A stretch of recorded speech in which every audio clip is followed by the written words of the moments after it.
We are live. Welcome everyone. I've got my special guest here, GM Yasser Seirawan, who joined us on the chat for the previous stream when we had JKtheBullfrog up against Clearcast, and I've said, well, do you want to commentate one here? Sure. And he has very kindly agreed. So welcome, Yasser.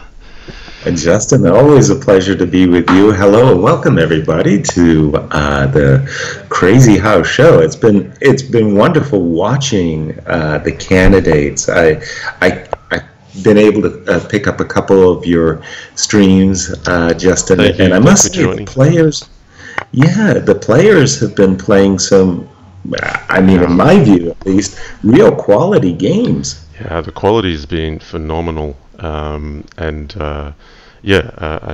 think it's fantastic. We've had such great participation as well. It's grueling. It's 10 games of 3+2 per match, and each candidate is scheduled to play 10 matches, and a lot of them have already finished 9 out of 10. We're actually down to our last 12 matches out of 55, so there's not many left to go. No. And we're here with littleplotkin up against JKtheBullfrog. I'm very happy to cover these two because I haven't seen many of them live. Life circumstances have prevented me from streaming for a little while, but I'm back on the horse. Right. Yeah. So, nice. While I was off stream, we had $100 donation come in from fantastic from JKtheBullfrog himself. I mean, I just contacted him to say, look, candidates are winding up, and what's your PayPal address? And he said, I'd prefer to donate to the thing and have my share of prize money go towards another tournament, which is very generous of him. Definitely. So, yep, there's a donation from JKtheBullfrog himself, who's one of the players. But yeah, we're now on 89% of the target, which is phenomenal support from the viewers. Absolutely. Right. It was funny. I liked before the move h7, h6, which was the previous move. I liked bishop takes h3 as a start, right. Prior to h6. After white played queen d2, threatening to sacrifice on h6. It was sort of like, instead of being good, it became necessary. Right. Yeah. Well, it does trap the bishop in this way, I suppose. Mm-hmm. So yes. The only thing is f4 is now a burden. Exactly. Now I think wise to play rook g1 first from littleplotkin. He's just covering the g2 square because, of course, knight at g2 is a way that f4 can be covered. But yeah, not easy to cover f4. So this is a bit ingenious. Knight at g5 from JKtheBullfrog. If knight takes g5, rook takes g5, knight at f3 check, of course. Brilliant. Yeah. And if queen takes f4, perhaps knight takes h3 is on the books. So an ingenious way of defending f4, knight at g5, at least for a move or two. So we'll see how it develops. Okay, well, in that little skirmish, you got to tip your hat in black's favor because if you provoke a defensive reaction like bishop g2, like we've just seen, it's like you're neutralizing your own rook. It's not a nice way. But having said that, white has some material in hand, and there's knight coming to f5 for white. Absolutely. You can get yourself all excited. As you say, it's like an automatic, right? It's like bishop at e5 here, and like the knight goes on f5. D4 is also an opportunity, though I'm not sure if you're really winning a piece or just activating everything. But Plotkin likes d4, so I would play quickly. Wow, I don't mind was it. Kind of knight f5 myself, but d4 is not bad. Not bad. Here I would castle queenside, actually. Yes. Pawn at d5 is okay as well. Okay, well the pawn is going to go to d4 now, and you got to be worried about a king side virus. A dark square virus on the king side. Okay, he put the pawn actually on g3. I thought. But here I like castles, but there are some tactics. So yeah, I think if castles, there was like knight takes f3 check, bishop takes f3, g takes f2, and then bishop at e3 was a threat after queen takes f2. I must say, I think black has played this in a very clever fashion. Yeah. He's opened up but e3. Again, I think that earlier suggestion of yours, that is to say, the one where you castled earlier, was right. This looks like me now. This is dangerous. It just feels like me. This is JK at his best. It looks like black should have nothing, and all he had was a pawn in hand, and then somehow it's like it's all over. It's over. Yeah. And it really is. You put a rook on e1, and then you get to promote with check, and there's a bishop d5 check to bishop at b5 locks in the king, and then d1 queen is the steal. I think he hasn't seen it yet. Bishop at f1 might be what he's looking at, because rook takes f1, queen takes f1, king takes, rook at f2, king g1, rook at f1 is mate, and he's probably looking at king takes e3.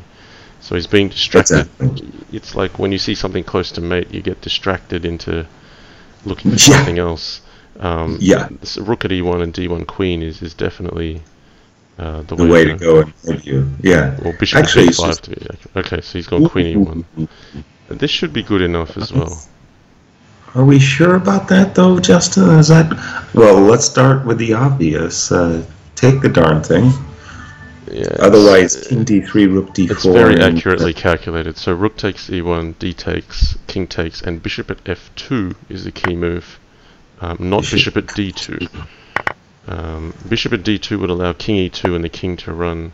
Ah, no, it's still probably okay. But rook at g1, rook at d2 will cover things nicely here. Yes. But I just thought rook at e1 was really, it's like d1 queen, and I have a queen with another queen coming. It's very, very clear cut. But JK still pulling a point there. Okay, well, there was a couple of wobble there by white. First of all, I didn't like that move d4 as much as I like knight f5, and then the move d5 instead of your castles. That was. That was a mistake for sure. Yeah. Now, what do you have to say about this version of the Petrov? I'm not quite sure, because you get to place pieces in this version of the Petrov, and you don't normally get that liberty.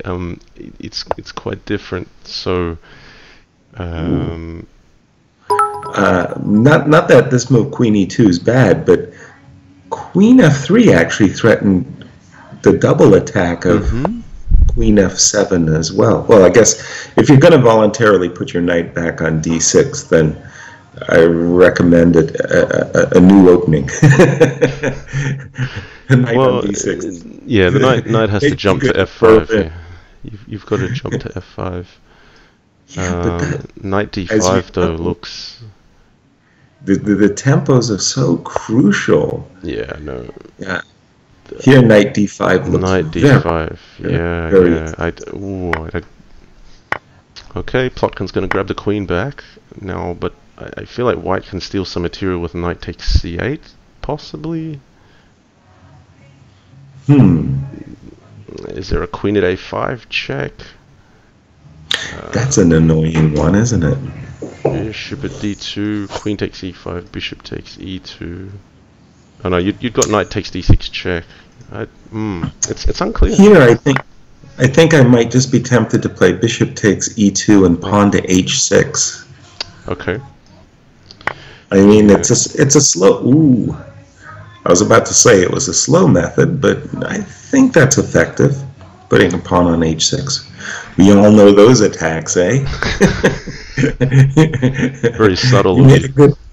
You made a good living from that stuff. Okay, queen c5 is a good move, I think. If knight takes e7, queen takes e5, looks logical. It's funny here. White's a pawn down, but it's like the knight on d6 and the pawn on d7 look like a slight disadvantage. Sure. I don't know if you should take this one with the knight or the rook, actually. Probably the rook now. You're not really developing a bishop on c8 anymore. Okay, bishop at g3 now. Black has kind of come out of this smelling like a rose, actually. This is... It's alright, isn't it? Yeah, definitely alright. Okay, Plotkin's a pawn up. It's the knights versus the bishops.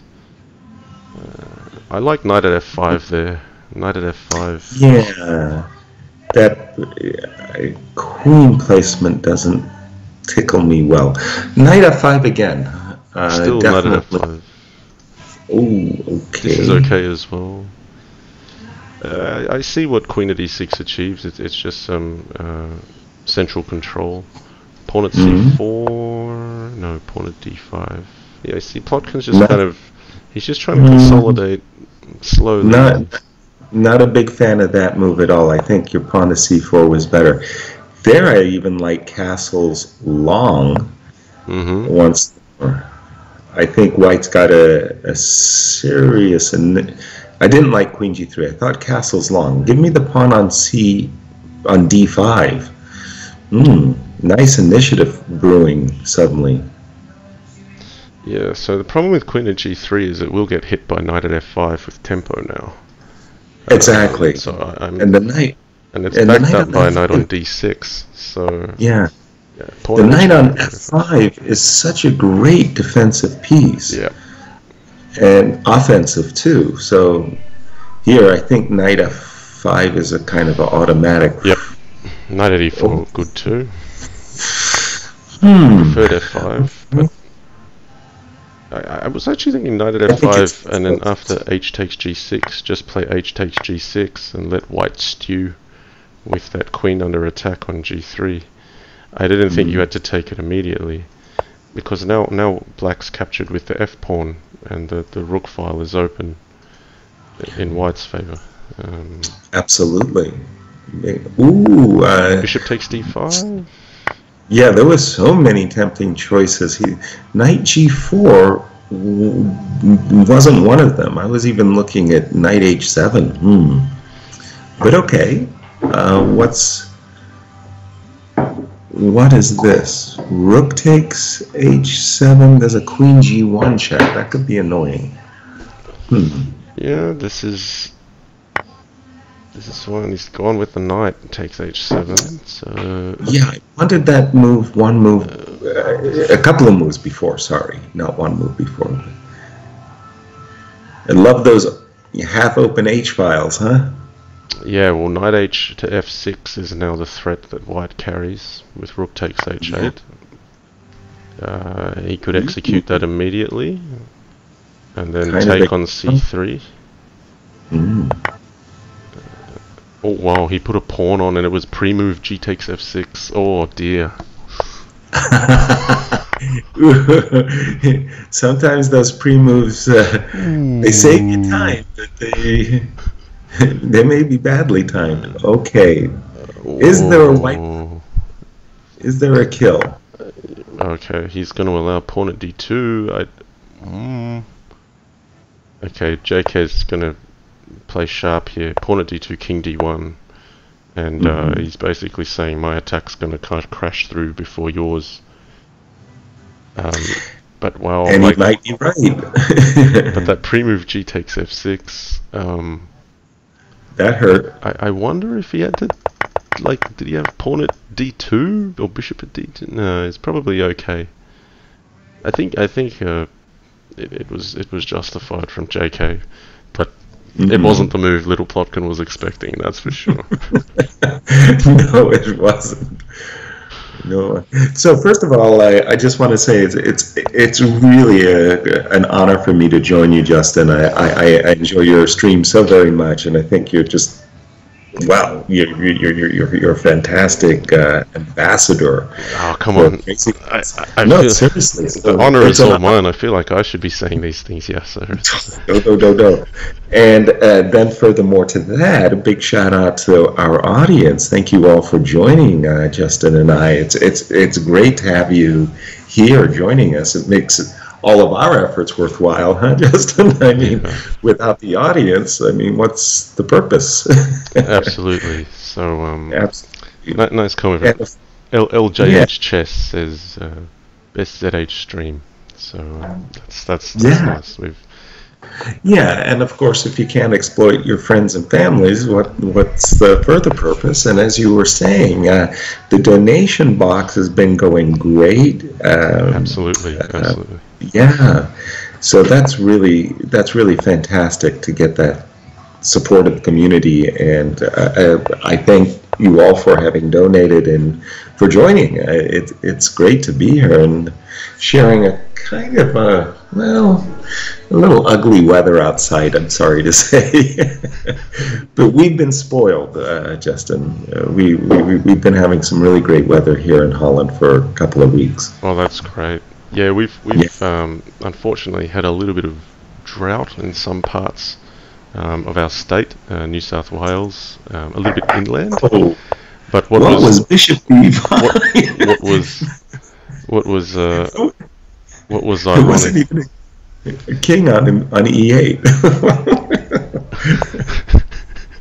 Well, what? He went Bishop E5, forgetting the guy at castle? Yeah, maybe he's hitting C6.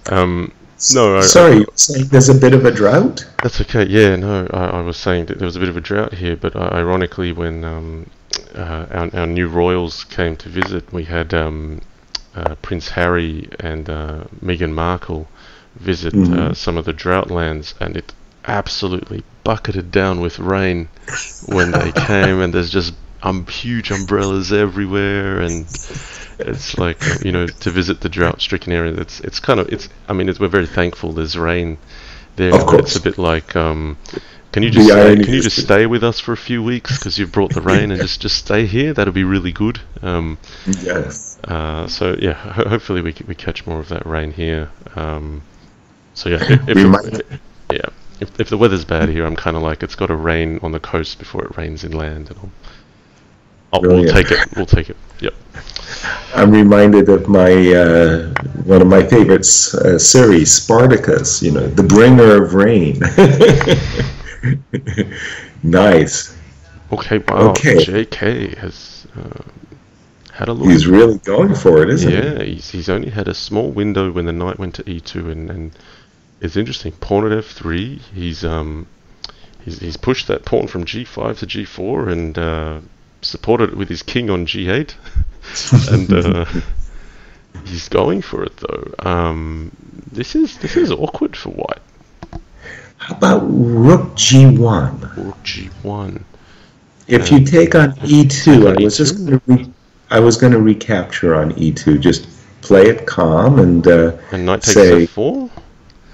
And then there was like a bishop to E5 kind of tactic, right? I could take on G7 and bishop to E5. I mean, that is still a king that's kind of exposed there. There's a nice mate line there. Knight takes E2, rook takes G7 check, king H8, rook G8 check, double check, king takes G8, pawn at H7 mate. Ooh, sweet. That's behind your bishop at E5 idea. Right. Okay, but we've gone a completely different path. Wow, that was quick. littleplotkin just snapped him. He just snapped him there. I think there was Black was taking a little bit too many liberties on that one. Yeah, I think pawn at H7 was missed. He kind of, G5, G4, and opened up his own king. Maybe he probably just had to play one move of defense.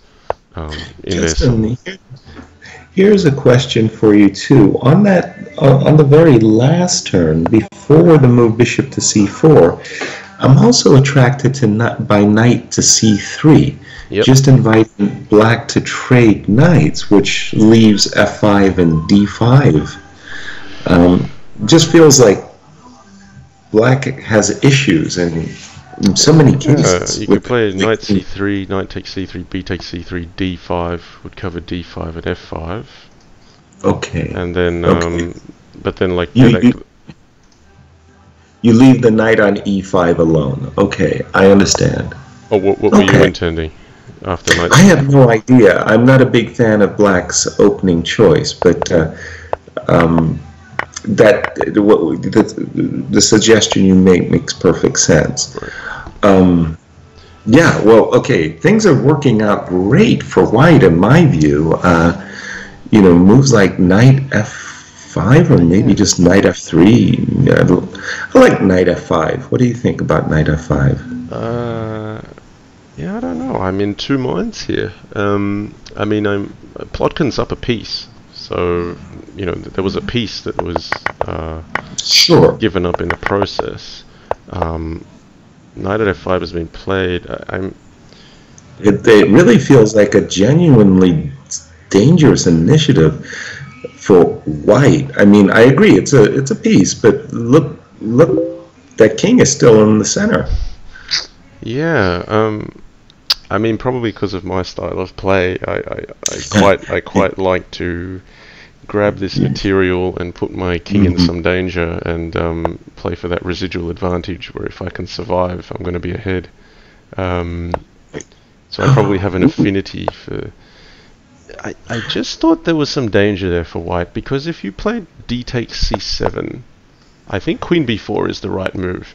D takes c7, I was thinking bishop at e4.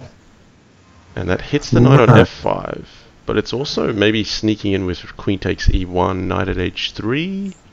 No, I didn't like knight c3. I thought he should have continued with a3, actually. a3, okay. Just knocking the lady around. Yeah, it's unusual, but Black doesn't actually have a good square for the queen. That was the point. It's an uncanny net, because it looks like there's so much open space, but the queen on d1 covered g4, h5, the bishop covered the dark squares, the knight's covering d4, the rook's covering e4. It's like this invisible force field, and I agree with a3. Just offsiding the queen for just that briefest of seconds. Okay, but Black is facing a challenge. There was a knight coming to d5, which was very, very disruptive. He's played knight f4. Yeah, I think... Good way, I think of covering d5. Black's holding on to the extra piece here. I preferred a3, your suggestion. A moment ago, c3. And if queen c5, you've got bishop e3. That's another tempo. Queen Thank you. b5, and you get knight c3. Like, it's hard to put the queen in a spot where it's not going to give up another tempo. It's like, even queen c4, you just play b3. You just... the queen eventually resides on a6 and, tries to lick its wounds. Exactly. Okay, this knight on f4, that's an annoying square, one might say. Yeah, I like Black here. I do too. Now, especially, I feel that the move d6 takes c7 doesn't help the attack. No. Okay, having said that, there's still so many dangers in the position for Black. I like that move, d5. When White needs some pieces, bishop takes e3. Bishop takes e3, yeah. Get the doggies out. Knight takes g2. Okay, he's gone knight at h3. That's also alright. Okay, we've got two attacks. One crashing through the center. One, maybe knight takes e5.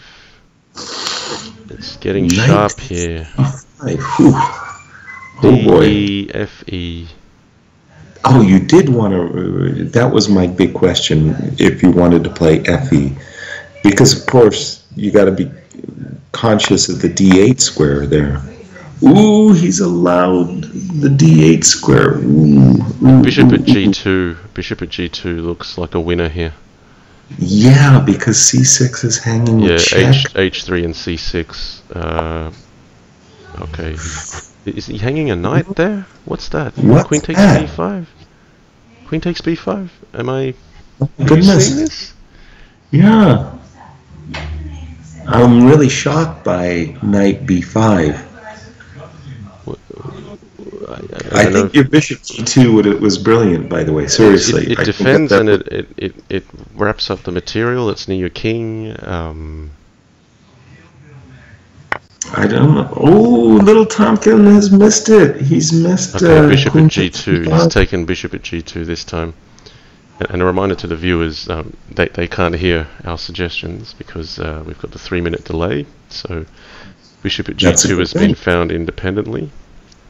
How about queen takes b5? What? Oh, queen bishop takes c6. Oh, pawn at it was check. It was check. Bishop takes c6. Queen takes c6. Check.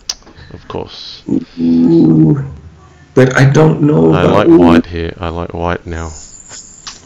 For me, the jury's still out here. So if he moves his bishop, for example, nah, that's busted. Yeah. Bishop takes c. That's busted. d8 queen with the pawn. Yeah. Yeah. But, well, black was better there for a time, and I agree. Pawn at d5 was right from JK. That was to give himself chances, and he got the chances. But I liked your knight e5 move. Yeah, I like that better than queen takes b2 because knight takes e5 allowed you to hit f3, and then you capture with f, not d, just to keep your king secure. There was another missed opportunity, though, for black. I think black, when white missed bishop g2, black should have put a pawn on g2. Yes, I agree with that too. King g2 and then go queen takes b5. I was going to say that, actually. Yeah. So you beat me to it. Reading your thoughts. Yeah. I got a script over here, Justin. It's very hard to keep up with the world champion, you know. I'm just in here. Come on. Throwing my jabs when I can. You've beaten plenty on me. You see my moves coming. That's the problem. How's our chat? We got some good suggestions from. We've got a few regulars here. So the actual organizer of the event, he's got the name Truth Doctor. He's fishy Vishy on Lichess. There's generously donated a lot of his own money and his own time, right from the much broader knockout stage. We had like about 160 starters, which had to be narrowed down to 128, which then got narrowed down to 8 plus, the 3 wild cards to make this 11. So this pretty much started at the beginning of 2018. It's been a really long, rigorous event, so that's why the quality of the matches is just outstanding, because the players left now are either legends or have just not just grinded but stuck with it. I mean, some strong players actually just left out of attrition because there's just so many matches and so many more to play. And we're like, most players have finished, a number have played 9 out of 10. So, we'll get done before the end of the year, I think. I remember as a kid, my magazine, my source of information was then called Chess Life magazine. It was from the USCF. And one of the things that I had followed was correspondence. Yes. They had these amazing correspondence tournament, and I swear to God, they lasted 5 years. And I feel like this event, this competition, really, you got to be really, really good to have survived. Yeah, you've got to be good, and you've got to be committed. So that's why I put the Candidates Appreciation Fund idea together, to acknowledge the journey so far, all the prep they put in. Like, Very yeah, good. I mean, the theory isn't even set here, and people are trying to prepare with stockfish and work out, and then Nice. like, you know, when your opening goes off here, it goes off pretty fast, and Yeah. it's, um, By the yeah, way, this was a beautiful yeah, setup. That knight black, takes I f4. really like. I really like the way Black JK set up that tactic where he gets to sacrifice a knight for 2 pawns, and a very promising-looking initiative. Yeah, he's really opened up the dark squares because I actually liked White's setup before he Really? took it Okay. apart with bishop at f2. Um, And he sure did take it apart. You're you just right. have this central pawn mass. In fact, I would argue after knight takes f4. Yeah, Hmm. I was It's time to pick up nearly the thinking queen. of a John Lee queen sack, as they say. Um, Hey, look, it's your I patent, mean, it's like he made me do it. Uh, You made me do. Whoa, A3. That's really saying I have all the time in the world to develop my attack. Ooh, that was a surprise move for me. I don't know about for you. I like JK. If you count his last 5 moves, they've all been aimed at dark squares. Bishop at f2, knight takes f4, bishop takes d4, queen b4, pawn at a3. Now taking b2. He's been very consistent on undermining dark squares, and I think For something has to sure. be said for being able to Well, execute a strategy like that while keeping the tactics sound. Um, yeah, C2 looks yeah, like it. That's a wow, winner. knight at e3, knight at Ooh, e3. I thought we He, were about to see knight E3 on the previous move, yeah, but because forces king e2 and queen takes c2, game over. yes, But this looks convincing too. You've just got to make sure you as, don't blunder your queen to that rook on the g2 square. yeah. Well, I suspect knight E3 is still the winner Yeah, because I've got queen C3 check queen now, c3 followed by check, pawn at E5. b5, a6 b5 is game. Correct. Yeah, that's me. JK's just taking his time. But queen at c3, yeah, he'll find it. Pawn at b5, a6. Hmm. Well, yeah, but like, he just came in on the dark squares there. I actually liked White, and he sneaked in with knight takes f4, and wow, 4-1, just like that. Um, It was nearly a checkers yeah, game in the sense how black attacked everything as you were mentioning on the dark squares. yeah, I think he could have prevented bishop at f2 being that effective. I mean, I didn't Well, but mind rook that g1, movement, but after bishop at f2, I think you've got to address that threat. Um, it may even be something like bishop takes h5, knight takes h5. Sorry, I'm on move 20 here. After yeah, bishop at f2, bishop takes h5, knight takes h5, knight takes d5, e takes d5, knight at f5. gotcha. Um, I do have G7 protected with a knight on H5. So after knight F5, can I go queen B4 check? Bishop at c3 would block. Hold on, you haven't won a bishop though. Oh, you have the bishop in The hand. bishop's in Sorry, I hand. Bishop's in apologize. hand. Yeah. Okay. Well, then that would have been far superior, for sure. So yeah, I mean g7's not an And attack. You've got queen f6, but hold on. How do you reckon this one, Justin? So you take on H5, and black takes on G1. oh, that's okay. I'll just play rook takes g1 again. Rook F2. Rook at f2, and then I'm probably gonna ignore that because I'll recapture with knight takes e2. Good I'll point. probably Good. go bishop takes f7 and start working on your white squares. Agreed. Agreed. I just Yeah. felt that white had played rook g1 and had the makings of something on the g file and just had to go with that because I think knight Exactly. takes f4 was missed. Once you play rook g2, you're Yeah. playing for capture of material, and then knight takes Yeah. f4. I was leaning towards rook takes f2 even. Exactly. As you were saying, a patented queen sacrifice just to cement the king.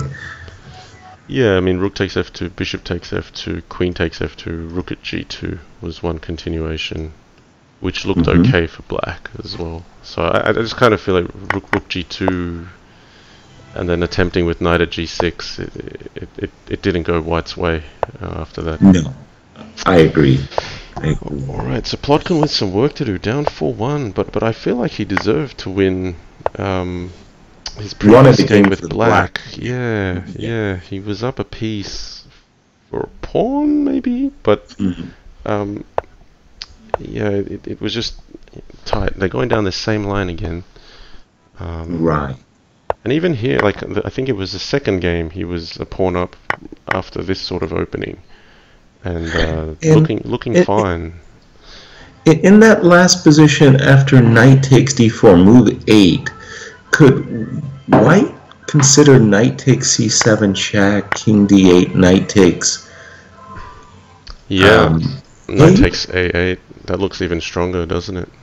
Because you're threatening pawn to c7 and rook to David 8, and you win your queen back by force. Yep. And you know, if it was Opperwesen as white, I think he'd play knight takes c7, knight takes a8 in a heartbeat, because that guy is amazing. He just looks for that sort of unusual thing where you think he's going for the queen, but he'll switch direction on you. Right. Well, here they're repeating their previous kind of game where it was like, it seemed to me it was like 4 knights versus 4 bishops.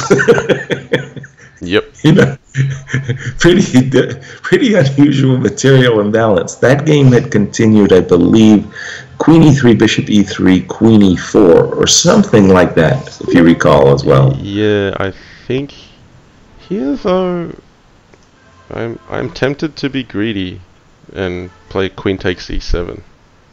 Oh, you have great balls of steel.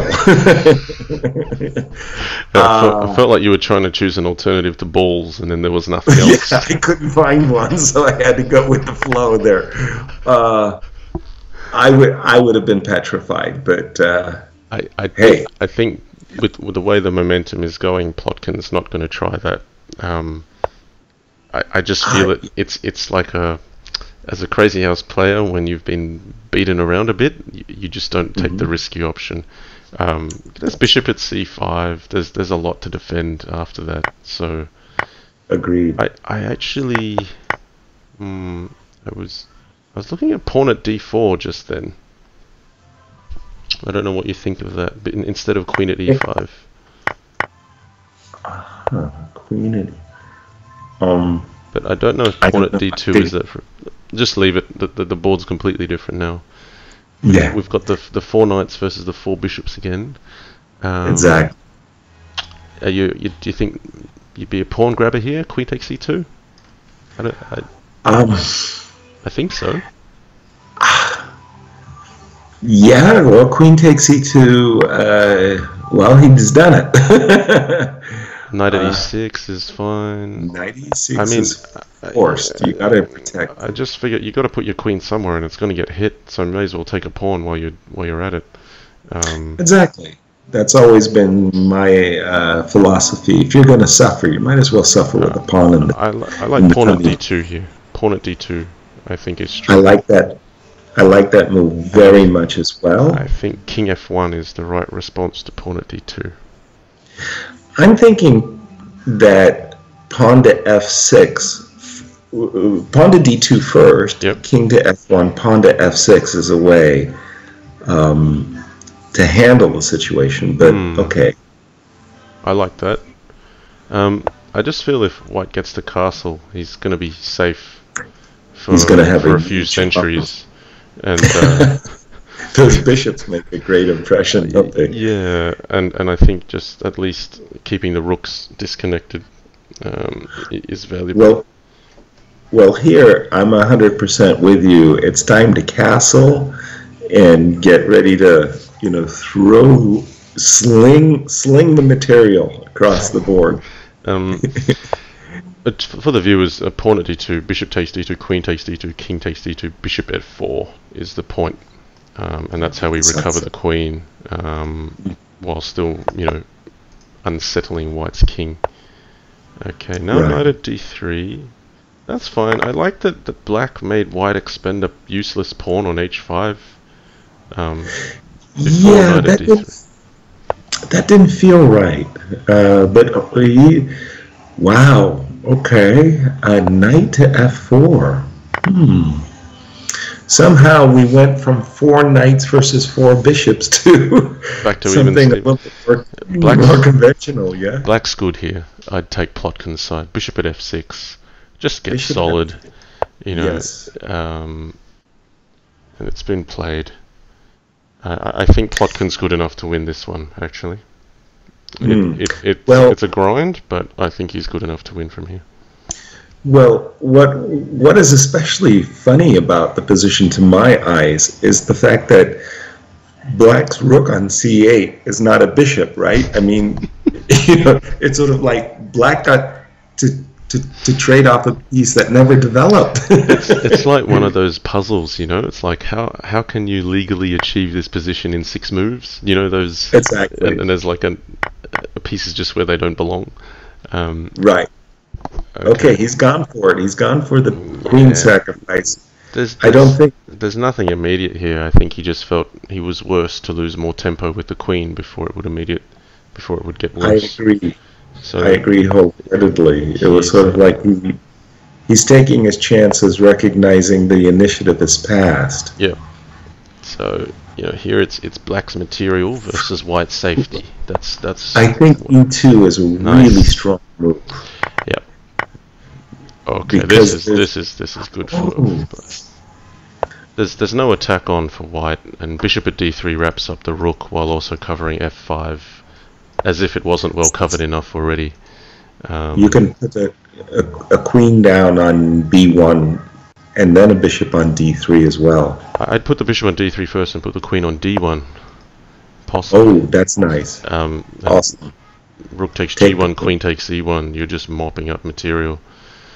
Exactly. Yeah, he's gone for this way, but there's no attack on black's king, and black is just gathering more material. At the end of this, you can even just settle for bishop takes c2 and say, okay. He's just rinsing and repeating. Beautiful, beautiful.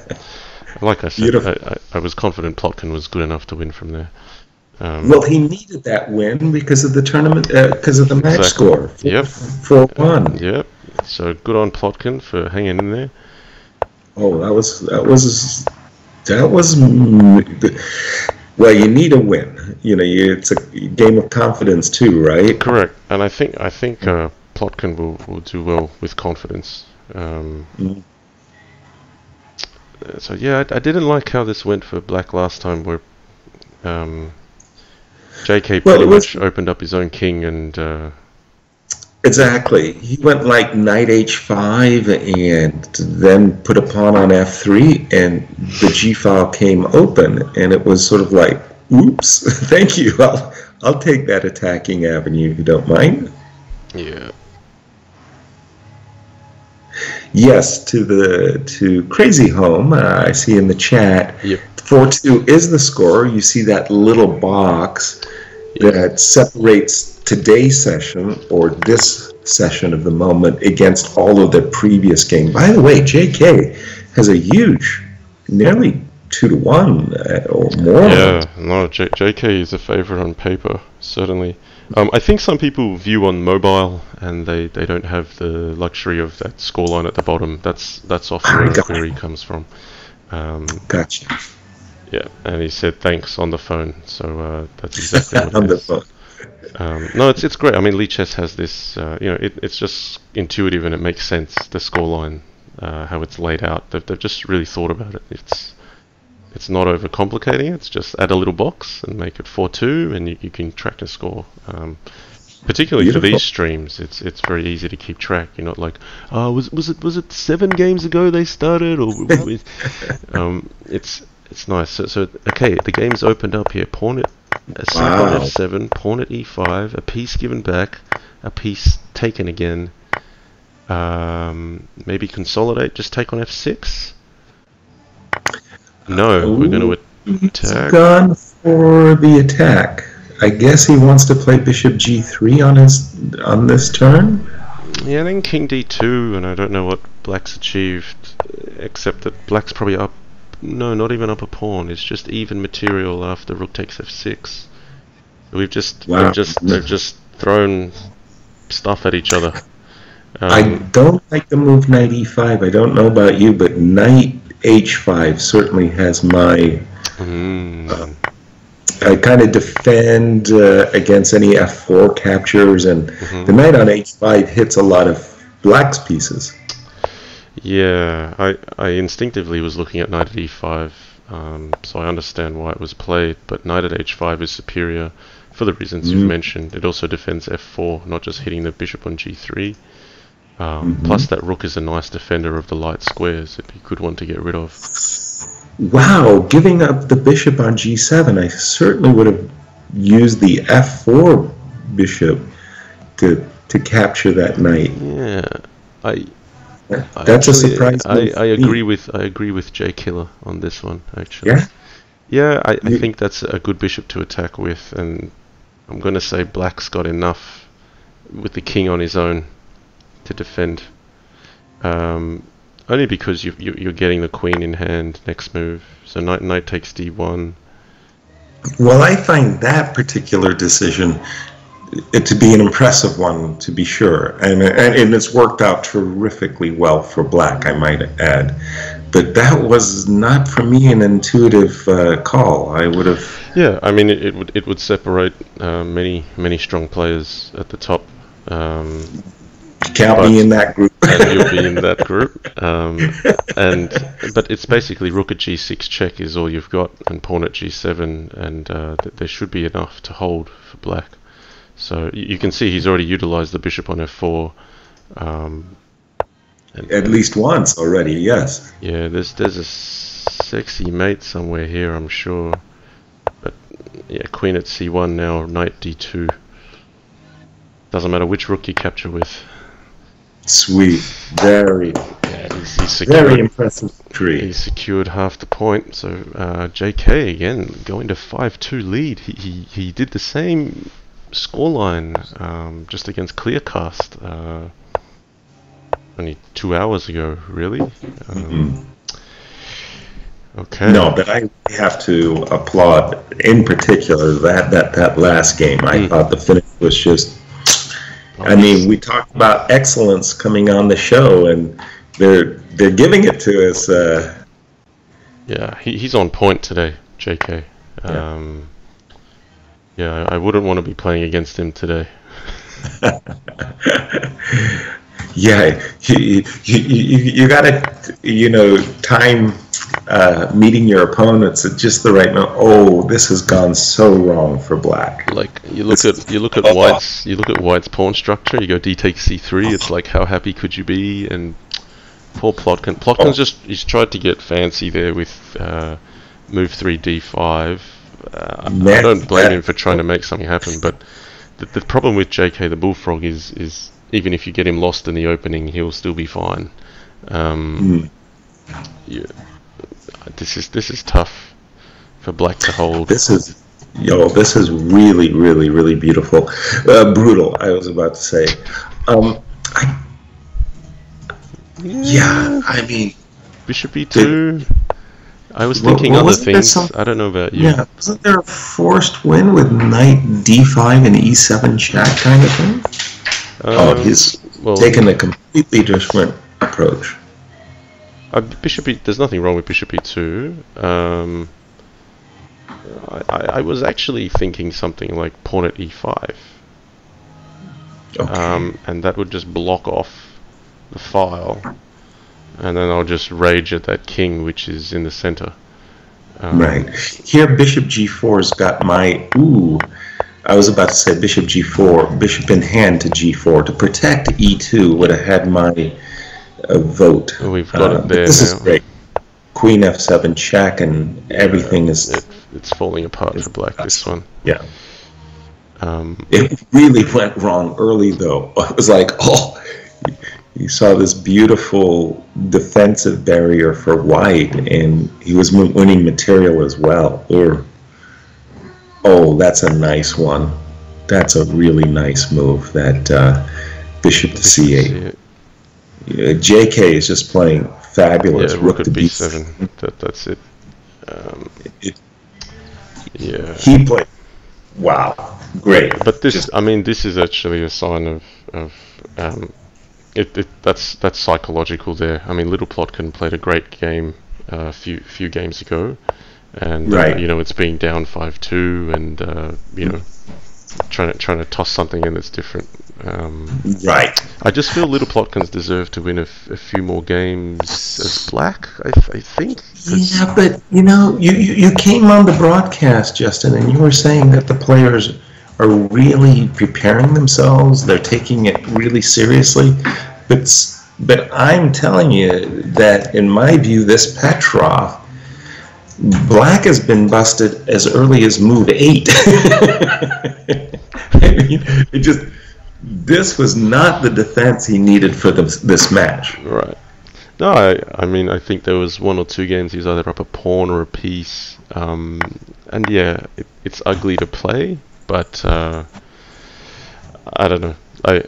It's fun. I get criticized by you as well by my opening choices pretty frequently, and I think that's justified. we tend to have a tendency for delinquent openings as crazy house players.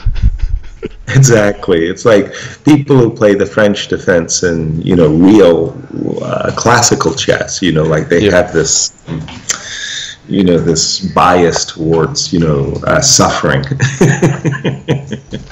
That was a big part of my repertoire. It was horrible. French and Dutch Stonewall. Oh, Tigran Petrosian would have been happy to school you. By the way, I like the Queen E2 move. I find, in my view, that that's an improvement over the previous game, which had allowed some bishop f4, and you know, there was a check on g3. Now, yeah, just secures f2 a bit better. Queen e2. Definitely. Oh, and this time knight went to h5, not to e5. Again, a much better choice in my view. I like white here. Oh, me too. I have a very big time prejudice for white in this position. There's just too many. I mean, black's king is simply not safe. Ooh, that's h5. I like h5. Yeah, that's now, a brutal knight at move. g3. Knight at g3 is coming in, so you've just got to commit. Is that enough, though?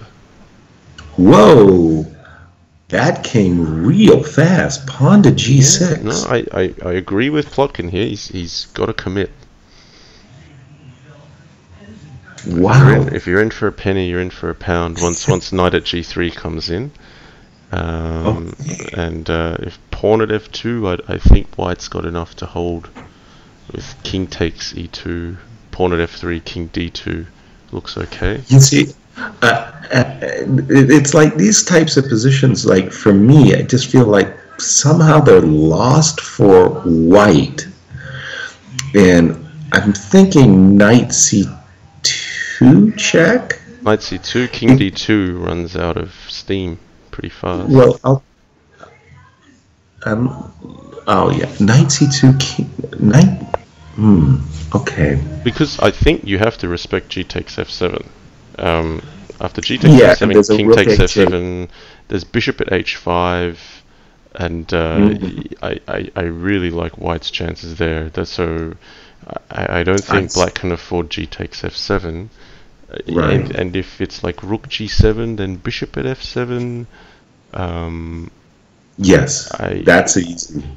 I mean, the computer might find a very accurate way to defend with black, but Crazy Home's got a great question. Queen takes e3 check. First of all, it's probably forced.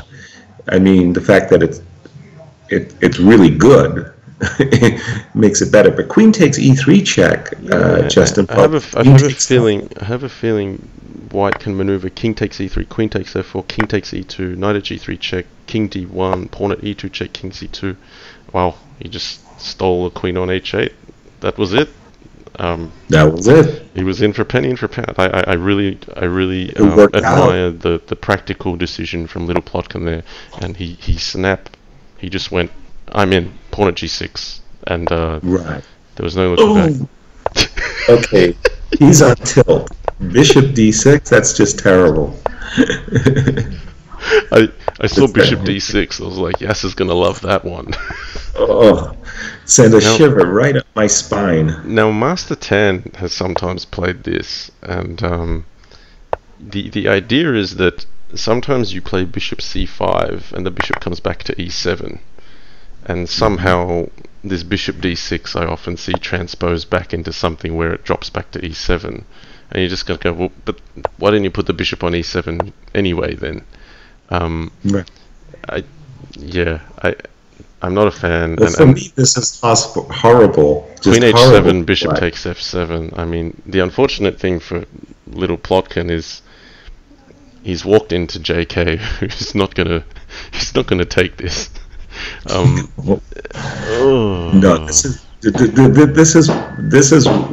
you know, it's terrible. But again, I think it's just that Little Plotkin's approach to this match. Okay, I agree. He may deserve to have scored better earlier in the match, but in truth, his black openings have been, you know, dreadful. I mean, just he's suffering terribly. Yeah, I mean, I got to admit, I'm sure I have lost a game as white to Master Tan with this Bishop d6. So, yeah, before I kind of attack the opening, like I'm guilty of losing. Jump on the bandwagon, sure. Yeah. But here there should be a takeout. Maybe you just start with Bishop h6 and you say, enjoy your position, but shouldn't Bishop takes f7 force a mate? Yeah, it's close, but if you're wrong, you don't come back from those. So you. Well, I'm thinking something of the idea of Bishop f7, Knight f7, Queen in hand goes to g6.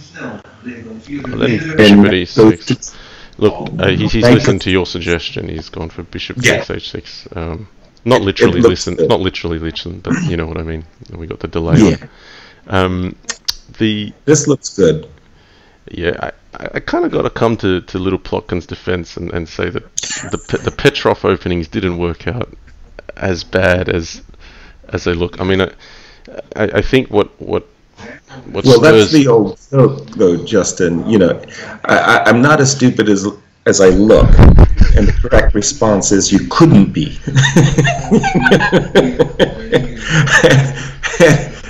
And this defense may not be as bad as it looks, but it really is. This is like, this is painful. I mean, I admire Little Plotkin for you know, making you know, some serious attempts to play beyond positions where either a knight has been on d6 or a bishop has been on d6 in front of his pawn on d7. Sorry, I just had to cringe there because queen takes f5. I thought queen takes f5. Yeah, threatened mate on d7, and it was like resign. Yep. This isn't bad. This isn't bad. Yeah, pawn at d7 and pawn at e6 are gonna. Knight f6 check, perhaps? Oh, knight at f6 check, possibly. Because then after d7, rook d7. And, rook at d7, rook takes f7. Looks right. Yeah. Okay, well, this was a brutal. This was brutal. Ooh, rook at e6, whoa. He's getting fancy. Queen at d7, king takes, queen takes e6, king g7, bishop at f6. And pawn at g6, pretty sweet. So 7-3 to JK. JK has his own way of finishing the deal, I'm going to say, Justin. Yeah, no, he's played Bug House and Crazy House that long that it's got to look pretty. It's not just. I think it was said of Thierry Henry as well, a soccer player, a French soccer player, that. Yeah, he didn't just play well, he made it look elegant. Yes. Yeah. No, winning with style. That's Yeah. Wow. Well, that was a very, very impressive victory. I think, again, I'm really seeing some really high quality stuff here. Absolutely. If anybody writes a book of their best games, some of these games will be included. There's been some phenomenal matches. Not just the games themselves, but the actual series of 10 has been a really good seesaw battle.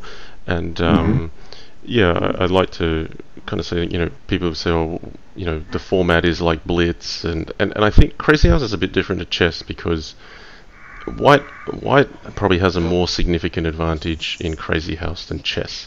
The statistical chance of a draw is so unlikely that you kind of go, well, if it's not draw that's the majority result, like chess has, then the person who moves first is probably the one that's going to win. Right.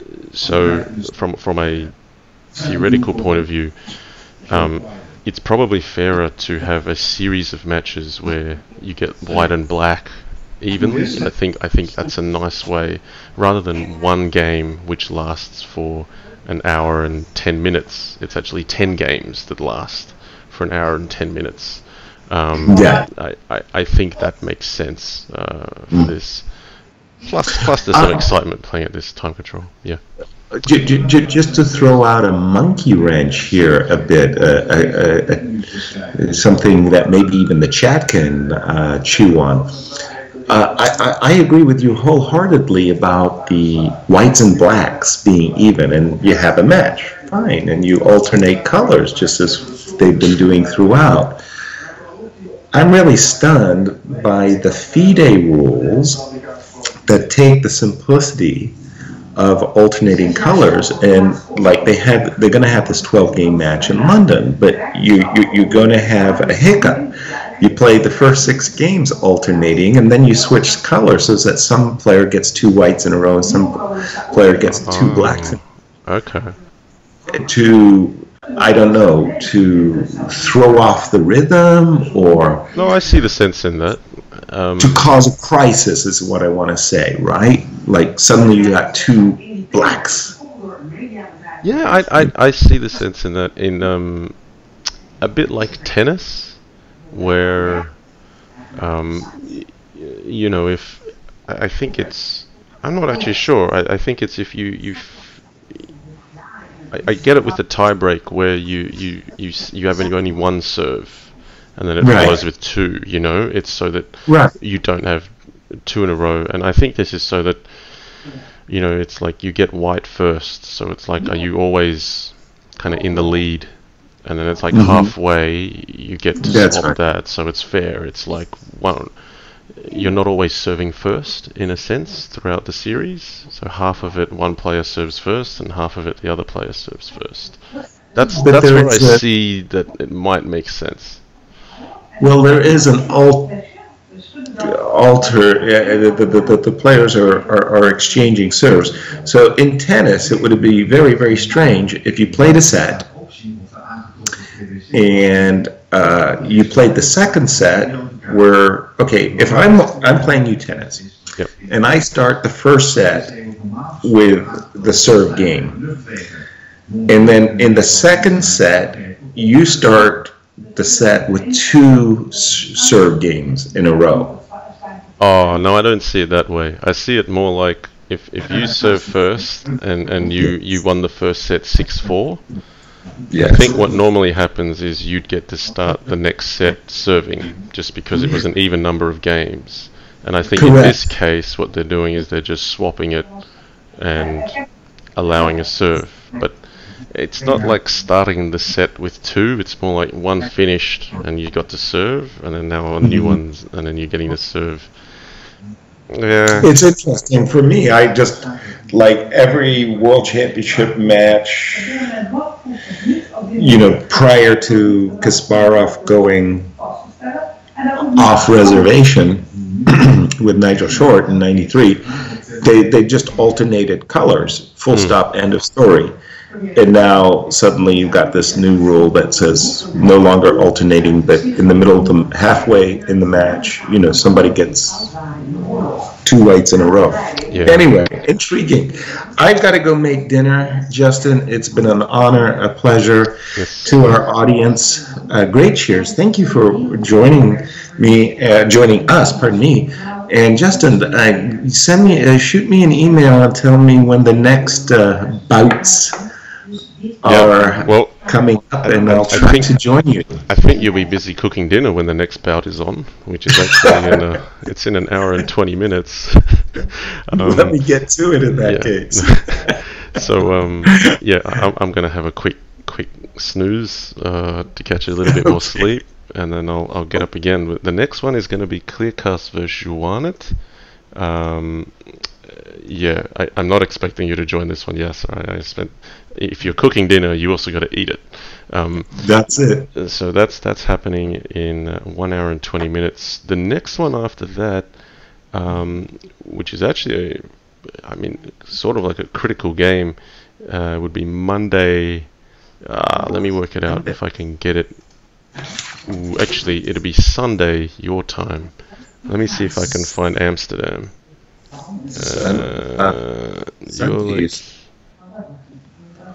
I haven't got the right. Yeah, Amsterdam here. In Amsterdam time, it's going to be 2 p.m. on Sunday.